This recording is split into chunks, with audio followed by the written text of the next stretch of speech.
Ngayong umaga, may mga role meow dahil tayo makakasama. Sila ang Katropa. Isang taon na silang kumakalinga sa mga stray cats o ang mga pusa na pakalat-kalat sa kalsada. Nagumpisa sa 5 miyembro hanggang sa dumami na ang mga Katropa na tumulong na maalagaan ang mga community cats. Kung paano mag-alaga ng mga puspin ang Katropa, alamin natin sa Stray Cats Rescuers na sina Erica Perez at Orchid Perez de Guzman dito sa Kada Umaga. Mga kada, ang mga Stray Cats Rescuer from Katropa, Erica Perez and Orchid Perez de Guzman. Welcome po sa Kada Umaga! Thank you. Good morning! Bati po muna sa ating mga kada. Hi, good morning sa mga kada dyan sa Fairview and sa Kada Squad. Hello! Hi! Good morning, everyone. Ayan, good morning. Well, napansin na natin mga kada, they're twins. So, Erica and Orchid. Orchid, yes. Am I getting it right? Yes. I will remember You're because of the color. Ngayon, pag-usapan naman natin ang yung Katropa. What is Katropa para sa mga kada natin na hindi pa sila aware? Yes, actually, yun nga, from the word itself, you know, parang tropa ng mga mahihilig sa cats. So, nag-start yun almost 2 years ago. Pandemic. During the pandemic, that's right. So nakita namin yung madaming kawawang mga cats, stray cats dun sa area namin. Pero actually, rescuers na talaga kami. Noon pa. Yes, noon pa. We have, actually, we have almost 30 cats now na talagang inaalagaan namin. Lahat yon napulot namin sa iba-ibang lugar. Like? Yes, doon sa streets sa namin, streets mostly. sa palengke. Wow. Yes, And tapos most yung of iba, them are kittens. yes, our kittens. Karamihan sa kanila kittens na parang mamamatay na sa daan. Minsan kahit naghihingalo na, kinukuha talaga namin, sinusubukan namin buhayin. And kaya siguro sila umabot ng 30 kasi nabubuhay naman sila. Though marami rin hindi nag-survive kasi hindi naman namin sila laging kayang dalhin sa vet. So, since experience kami sa pusa, siguro natuto na rin kami sa Sa sarili dami namin. nila. Oo. Oo. Actually, nabuo kami because, you know, there's one incident dun sa condo namin. No pets allowed talaga dun. So, may nag-request ng City Pound. So, nag-start silang manghuli ng mga cats dun sa loob, area. yes, sa area. Naglabasan yung mga mahihilig sa cats. So, dun kami nagkakilala. Naisip namin, madami pala tayo. So, naisip namin, bakit hindi tayo mag-organize ng group? Since lahat pala, sumisimple ng pagpapakain. Every day. Tapos kami rin, parang nagkaroon kami ng regular feeding. Tapos, naisipan namin, kailangan natin magpakapon. Yes, kasi 'di ba, 'yun ang importante mga kada, hindi lang pwede tayo mag-rescue lang basta-basta kasi minsan gusto na nila mag-multiply. That's difficult, Yun 'di ang- ba? Yun At yung sobrang mahirap, bilis mabilis nilang- silang dumami. Ang bilis, sobrang bilis nilang So, dumami. as a group, yung goal talaga namin, makapon lahat ng pwede namin ipakapon.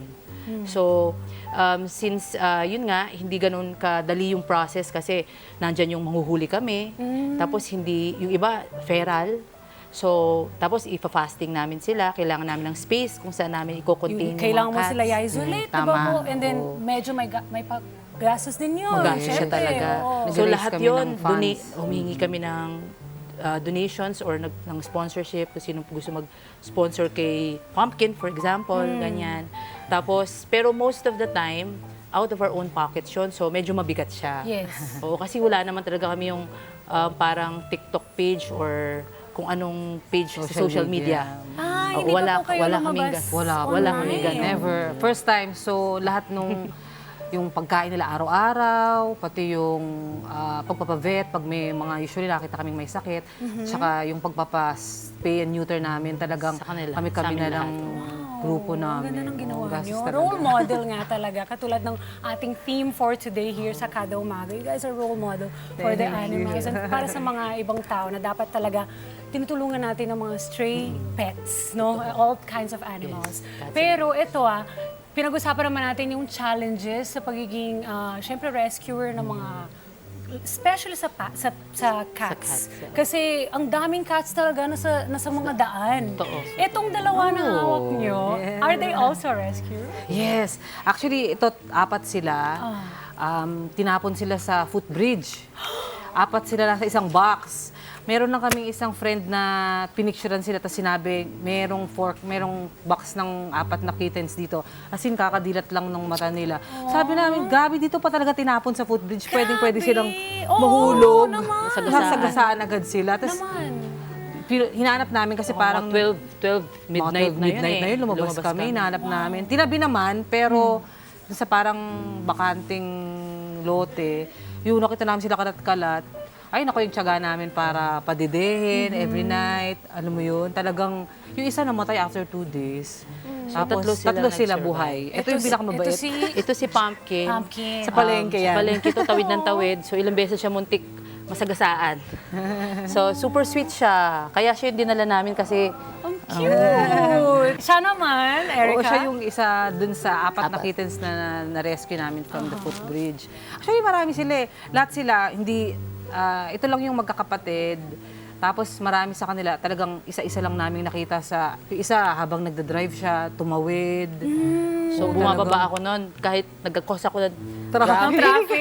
Naiintindihan naman, in fairness, ang dami namang siguro nagiging aware na rin sila ron sa love Marami for ng animals and cats. animal lovers, Naiintindihan eh, naman nila. So nakakatuwa yung iba din. nakaganyan. So may iba mukhang masaya naman sila na may pumulot, di ba? Naman.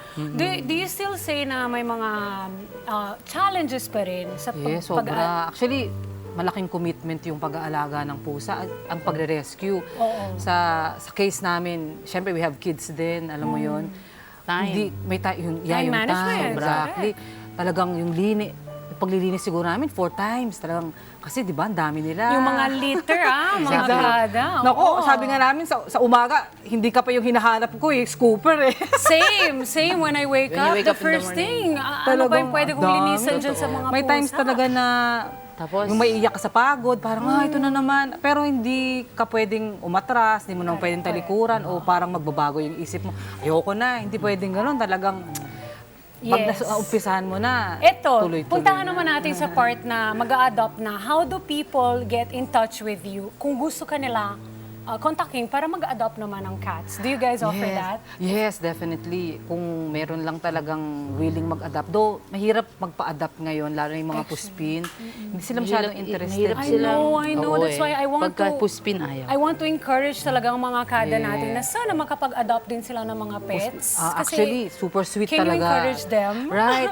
Well, sana sa mga kada namin dyan na nanonood, kung interested kayong mag-alaga ng mga puspin, Mag-alaga kagaya at nila, magmahal. Magmahal. Oo. Siyempre, malaking responsibility, pero isipin natin, yung pagmamahal na ibinibigay natin sa kanila, yun lang meron sila eh. Alam Yes. nyo yun. So, sana ma-consider ninyo mag-adapt ng Mag-adapt. puspin. Actually, we have a FB page, Katropa of Flora Vista. yes. So, in case you want to donate or you want to Adopt. you can contact us. Yeah. Sa And Facebook, sa Facebook. Katropa, Yes, correct? Katropa of Flora Vista. And also, in relation to that, meron din kaming Meron business. nagtayo kami ng cat hotel business. Yes. So, yun naman para sa mga fur parents na laging namomroblema kung paano sila mag-out of town, out of the country. At least maiwan nila ron sa cat hotel. Yes, maganda yun. Can you please let us know where we can go So to you find can your hotel? you can visit our page at Cats in the Cradle, Cat Hotel. So, pwede nyo makita ron yung mga videos and mga photos ng mga guests namin na mga cats. Saan siya located po? Sa Camaro, Pontiac Street, Fairview, Quezon City. Fairview, Quezon City. So mga kada, sila po ang katropa at gawin po natin yan na mag-adopt na lang tayo instead of shopping. Shopping, Diba? exactly. Thank you so Yes, much, Eric and thank Orchid, you. for passing by. And thank you kay Pumpkin. and Si Missy. si Missy. Thank you Thank for you so dropping by much. Kada Umaga. Yes, and Yan, thank you mga for the kada. opportunity. Thank you din. Mag-follow pa tayo sa kanilang mga online pages, yung Katropa. And of course, kung gusto nyo naman mag-adopt, sa kanila na po pwede nating mag-adopt. Mag-aalaga naman tayo ng mga puspin. Di ba po? Yes, Thank you thank po. you. Hello mga Kanet 25! This is Diana Menezes, and for more Kada Umaga updates, just click the subscribe button and follow us on Net25 social media pages at Net25 TV and at Net25 Entertainment.